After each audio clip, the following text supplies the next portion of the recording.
Hi, I'm Omar and I'm a programmer. Today I'm going to show you how to get your IP address that you use to access the internet. Now, the easiest way to do this is to go to this website called Whatsmyipnet. When you go there, the only thing that it'll tell you is your IP address because it's a simple website and that's all it's meant to do. So as you can see on my computer, I'm on whatsmyip.net and you can see my IP address and you can copy it to the clipboard, etc. Another way to get the IP address for just your home network would be to go to your network settings and look for the IP address that way.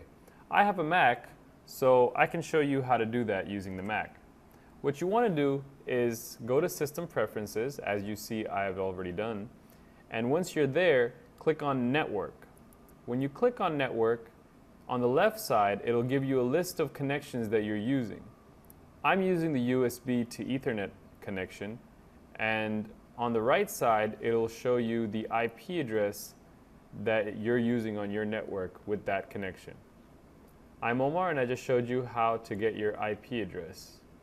Have a good day.